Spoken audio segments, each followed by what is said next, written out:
नमस्कार, मी प्रसन्न जोशी. आपल्या सगळ्यांचं पुढारी न्यूजच्या या नव्या इंडिया नामा कार्यक्रमात स्वागत. सध्या भारतासाठी आणि जगभरातल्या हिंदूंसाठी अतिशय महत्त्वाचं असं कुंभ पर्व सुरू आहे. यंदाचा कुंभ हा पूर्ण कुंभ आहे, महाकुंभ आहे आणि त्याची ख्याती जगभरात आहे. अतिशय विशेष आहे, कारण आजचा यावेळचा कुंभ जर का तुम्हाला त्याला जाता आलं नाही तर पूर्ण कुंभासाठी तुम्हाला 144 वर्ष जगावं लागेल. आणि म्हणून 144 वर्षानंतर आलेला हा कुंभ अतिशय महत्त्वाचा आहे. या कुंभामध्ये स्नानाच्या ज्या विविध तिथी असतात त्या तिथी गाठण्यासाठी जगभरातले हिंदू प्रयत्न करतायत. भारतात येता यावं, भारतातल्या राज्यामधून सुद्धा लोक येणार आहेत मोठ्या संख्येनं.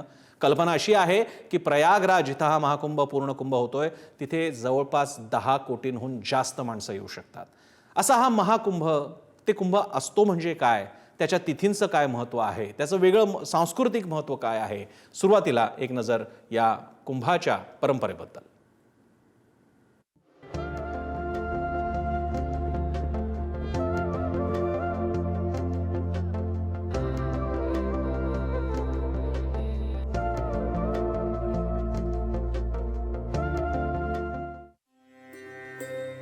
महाकुंभ हिंदू संस्कृतीतील कुंभ पर्वातील विशेष कुंभ पर्वणी म्हणजे महाकुंभ. यंदा हा महोत्सव प्रयागराज इथं होणार आहे. जीवनात एकदा तरी कुंभ पर्वात सहभागी व्हावं, पवित्र नदीत स्नान करावं अशी हिंदू धर्मियांमध्ये श्रद्धा आहे. असं मानलं जातं की महाकुंभाच्या काळात प्रयागराज येथील त्रिवेणी संगमात शाही स्नान केल्यानं महापुण्याची प्राप्ती होते. कुंभांचं आयोजन प्रयागराज, हरिद्वार, उज्जैन तसंच आपल्या नाशिकमध्येही होतं. मकर संक्रांतीपासून सुरू होणाऱ्या कुंभ महोत्सवाचा समारोप महाशिवरात्रीच्या दिवशी होतो. मात्र प्रयागराज येथील कुंभमेळा याहून महत्वाचा आहे, कारण हा महाकुंभ आहे. महाकुंभाचं आयोजन तब्बल 144 वर्षांनी एकदा होतं. याला पूर्ण कुंभ म्हणतात. धार्मिक दृष्ट्या अत्यंत पवित्र असलेल्या या पर्वकाळात अनेक धार्मिक कार्यक्रम आणि स्नानविधी होतात. कुंभमेळा दर 12 वर्षांनी एकदा हरिद्वार, प्रयागराज, उज्जैन आणि नाशिक पैकी एका ठिकाणी आयोजित होतो. अर्धकुंभ हा कुंभमेळा दर 6 वर्षांनी आयोजित केला जातो. हा कुंभमेळा फक्त प्रयागराज आणि हरिद्वार इथंच होतो. पूर्ण कुंभ 12 वर्षांनी लागणाऱ्या कुंभमेळ्याला पूर्ण कुंभ म्हणतात. हा कुंभ प्रयागराज येथील संगम तट इथंच आयोजित केला जातो. या कुंभाचं वेगळं महत्व आहे. विशिष्ट तिथी आणि ग्रहांच्या शुभ संयोगांना पाहून या कुंभाचं आयोजन होतं. महाकुंभ एकूण 12 पूर्ण कुंभमेळे झाले की आयोजित होणारा कुंभमेळा महाकुंभ असतो. महाकुंभाची तिथी 144 वर्षांनी येते. म्हणूनच कुंभातील स्नानविधी आणि पुण्यसंचयाचं विशेष महत्व आहे. कोणत्याही कुंभमेळ्यात तिथल्या नद्यांमधील स्नानाला मोठं महत्व आहे. या पवित्र स्नानांमुळे पापापासून मुक्ती मिळते आणि पुण्यसंचय होतो अशी सार्वत्रिक श्रद्धा आहे. मात्र या स्नानांच्या विशिष्ट तिथी असतात. यंदाच्या महाकुंभ मेळ्यातही पवित्र स्नानांच्या एकूण 6 तिथी आहेत. महाकुंभातील अमृत स्नान तिथी: पहिलं शाही स्नान 13 जानेवारी, दुसरं शाही स्नान 14 जानेवारी मकर संक्रांती, तिसरं शाही स्नान 29 जानेवारी मौनी अमावस्या, चौथं शाही स्नान 2 फेब्रुवारी वसंत पंचमी, 5वं शाही स्नान 12 फेब्रुवारी माघ पौर्णिमा, शेवटचं शाही स्नान 26 फेब्रुवारी महाशिवरात्र. कुंभमेळा कोणत्या ठिकाणी आणि कुठल्या तिथीवर आयोजित व्हावा हे ज्योतिषी आणि विविध आखाड्यांचे प्रमुख एकत्र बसून ठरवतात. गुरु आणि सूर्य यांच्या स्थितीनुसार कुंभमेळ्याची तिथी ठरते. यंदा देशाच्या विविध भागांशिवाय जगातील 123 देशांमधून सुमारे 40 कोटी लोक या महाकुंभ मेळ्याला येण्याचा अंदाज आहे. या महाकुंभाच्या आयोजनासाठी सुमारे 6,500 कोटी रुपयांच्या खर्चाचा अंदाज आहे. सामान्य श्रद्धाळूंसोबतच राजकारणी, प्रसिद्ध उद्योगपती, कलाकार, VVIP तसंच विविध आखाड्यांचे प्रमुख, नागासाधू, कल्पवासी, पीठाधिपती आणि मठाधिपती या महाकुंभात सहभागी होतील. इंडिया नामा, पुढारी न्यूज.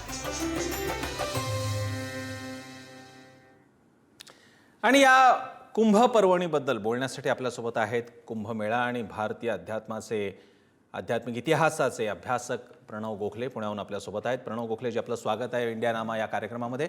माझा पहिला प्रश्न आहे, कुंभमेळ्याच्या कथेपासून घेऊन आणि त्याच्यानंतर त्याचा अगदी आधुनिक काळातल्या इतिहासकारांकडनं होणारा अभ्यास सुद्धा पाहता, कुंभ हा नक्कीच अनेक वर्षांपासून सुरू झालेला आहे. मुघल रियासतीमध्ये सुद्धा त्याचं महत्त्व पाहायला मिळालेलं होतं की अकबराला सुद्धा त्याच्यामध्ये रस तयार झाला होता, असे सुद्धा काही दाखले येतात.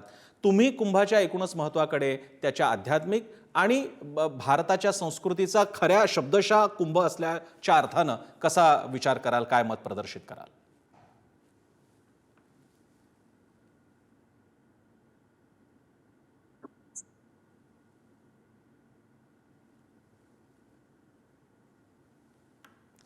प्रणवजी, माझा आवाज पोहोचतोय आपल्यापर्यंत? हॅलो, माझा आवाज येतोय? हो, तुमचा येतोय. तुम्ही कदाचित म्यूट ठेवला नसेल तर तुम्ही बोलू शकता. तुम्ही सविस्तर बोला. बोला. मला तुमचा आवाज आलेला नाही पूर्ण. तुम्ही बोला. तुम्ही सरळ कुंभाच्या महत्वाबद्दल मी तुम्हाला विचारलं, तुम्ही बोलू शकता. हा, कुंभमेळा हा अमृत मंथनाच्या कथेशी संबंधित आहे. आपल्या पुराणांमध्ये ज्या वेगवेगळ्या कथा, अवतार किंवा तीर्थांसंबंधी प्रचलित आहेत, त्याच्यामध्ये कुंभमेळा हा अमृत मंथन कथेशी आणि प्रयागराज, हरिद्वार, नाशिक किंवा उज्जैन या तीर्थक्षेत्रांच्या कथांशी संबंधित आहे. बरं. जेव्हा जेव्हा समुद्र मंथनामधलं ते अमृत बाहेर आलं, हो, त्या अमृत कलशातून जे थेंब खाली पडले पृथ्वीवर, ती 4 ठिकाणं म्हणजे हे 4 तीर्थ भाग मानले जातात. दर 12 वर्षांनी हे कुंभपर्व आयोजित केलं जातं. मग त्यासाठी ज्योतिष शास्त्रामधली सिंह रास, कुंभ रास अशा वेगवेगळ्या राशींचं महत्व आहे. तसंच गुरु आणि सूर्य या 2 ग्रहांच्या स्थितीचं महत्व अतिशय मानलेलं आहे. हॅलो, गोखलेजी, जसं तुम्ही हे महत्त्व सांगितलं त्याचप्रमाणे तिथी फार महत्त्वाच्या असतात. म्हणजे या रिपोर्टसाठी जेव्हा आम्ही बघत होतो तेव्हा लक्षात आलं की याच्या विविध तिथी आहेत. अगदी सुरुवात मकर संक्रांतीपासून होते आणि महाशिवरात्रीपर्यंत 45 दिवसाच्या अवधीमध्ये कुंभ होतो. 3 तिथी सगळ्यात महत्त्वाच्या मानल्या जातात. आणि त्याला ते शाही स्नान का म्हणतात, तो ते जरा आमच्या अनेक प्रेक्षकांना त्याच्यात रस आहे. हा, शाही स्नान असं म्हणण्याचं कारण त्याला आता राजस स्नान असा एक नवीन पर्याय काढलेला आहे. ज्यावेळी ज्या मुहूर्तावर ते स्नान करणं हे सांगितलेलं आहे, तो राज मुहूर्त म्हणून प्रसिद्ध आहे. बरं. राज मुहूर्त या शब्दाचं हिंदी अनुवाद किंवा हिंदी रूप हे शाही स्नान म्हणून नाही किंवा राजसी स्नान. त्यामध्ये 3 पर्व फार महत्वाचे. पहिलं मकर संक्रांती पर्व, दुसरं जे पौष अमावस्या किंवा ज्याला मौनी अमावस्या म्हटलं जातं ते पर्व, आणि तिसरं मग काहींच्या मते महाशिवरात्री पर्व, काहींच्या मते वसंत पंचमी. बरं. यामध्ये अनेक मतभेद आहेत, पण सगळ्यात महत्वाचं स्नान हे पौष अमावस्येचं स्नान हे मानलं जातं. मौनी अमावस्येला बरं तो कल्पवास पूर्ण होतो आणि त्यावेळी जर गंगेमध्ये डुबकी घेतली म्हणजे आपलवन झालं, म्हणजे तुमच्या मस्तकावरून गंगेचं किंवा यमुनेचं किंवा त्रिवेणीचं पाणी गेलं, तर त्या क्षणी तुम्हाला अमृत बिंदू जो त्या जल प्रवाहामध्ये पडलेला होता प्राचीन काळी, त्या अमृत बिंदूचा लाभ होतो. म्हणजे तुम्हाला अमृतत्वाची प्राप्ती होते. त्यामुळे त्या अमृताचं पुनरवतरण हे त्या मुहूर्तावर होत असल्यामुळे त्याला शाही मुहूर्त किंवा राजमुहूर्त म्हणून ओळखलं जातं. डॉक्टर गोखले, तुम्ही आपल्यासोबत राहाच. आपण आणखी पुढे जाणार आहोत. आपण आपल्या प्रेक्षकांना या कुंभामधलं एक महत्त्वाचं आकर्षण असतं ते म्हणजे इथले आखाडे, साधू संतांचे आखाडे. साधारणपणे आपल्याला महाराष्ट्रामध्ये आखाडा म्हटलं की कुस्ती आठवते, हिंदीमध्ये दंगल ज्याला शब्द वापरतात ती दंगल आठवते. मात्र आखाडे ते नव्हेत. आखाडे जे या कुंभाच्या अनुषंगाने ज्याचा अर्थ येतो ती फार वेगळी संकल्पना आहे, प्राचीन संकल्पना आहे. त्याचं आध्यात्मिक तर महत्त्व आहेच आणि शिवाय धर्मसंस्कृतीच्या दृष्टीने सुद्धा ती रचना बनवण्यात आली होती. ते सुद्धा पाहूयात, आखाड्यांचं महत्त्व.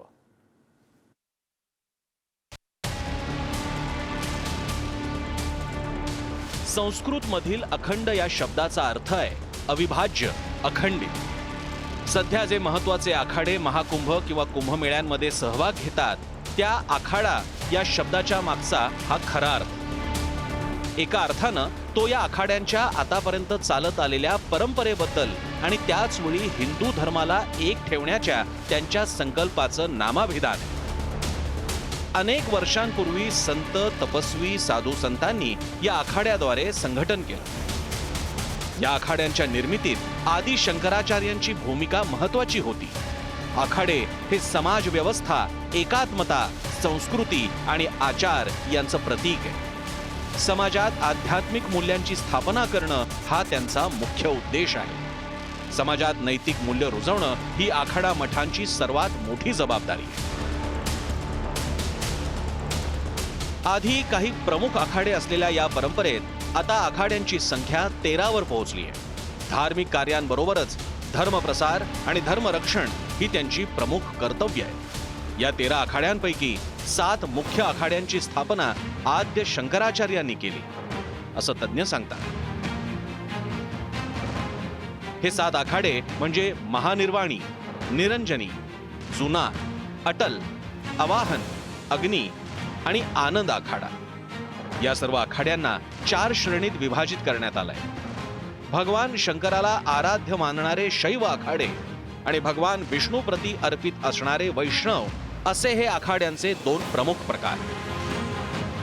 प्रत्येक आखाड्यात महंत किंवा आचार्य यांच्या मार्गदर्शनाखाली कामकाज होतं। या 13 आखाड्यांमध्ये 7 शैव, 3 वैष्णव आणि 3 उदासीन शीख अशी ही विभागणी आहे। 7 शैव आखाडे: जुना आखाडा, निरंजनी आखाडा, महानिर्वाणी आखाडा, आवाहन आखाडा, अटल आखाडा, आनंद आखाडा, पंचाग्नी आखाडा। आदि शंकराचार्यांनी शैव संप्रदायातील संयुक्त संन्यासी लोकांचं 10 गटात वर्गीकरण केलं। गिरी, पुरी, भारती, तीर्थ, बंदी, अरण्य, पर्वत, आश्रम, सागर, सरस्वती। यातील जुना आखाड्यात किन्नर आखाड्याचाही समावेश होतो। जगात आज पाश्चात्य देशातही भिन्नलिंगी माणसांबद्दल वेगळेपणाची भावना असते। तिथं या आखाडा परंपरेत थेट किन्नरांना मानाचा आखाडा देण्यात आलाय हे विशेष। कुंभमेळ्यामध्ये येणारे किन्नर आखाड्यातील साधू संत हे सर्वसामान्यांचं विशेष आकर्षण असतं। 3 वैष्णव आखाडे: दिगंबर आखाडा, निर्वाणी आखाडा, निर्मोही आखाडा। 3 उदासीन आखाडे: निर्मोही आखाडा, मोठा उदासीन आखाडा, नवीन उदासीन आखाडा। या विविध आखाड्यांच्या स्वतःच्या अनेक प्रथा, परंपरा, नियम आणि संकेत आहेत। यापैकी जुना आखाड्याचा मुघल आणि ब्रिटिश काळापासून परक्यांविरुद्ध लढण्याचा वारसा आहे। निर्मोही आखाडा हा तर राम मंदिर आंदोलनातही अग्रेसर होता। या आखाड्यांपैकी काही आखाड्यांचे साधू हे शस्त्रधारी असतात। या आखाड्याच्या साधू संतांना मानणारा मोठा वर्ग देशभर पसरलाय। महाकुंभ आणि त्यात सहभागी होणारे आखाडे हे अशा प्रकारे जणू एक अद्वैतच आहे। इंडियानामा, पुढारी न्यूज।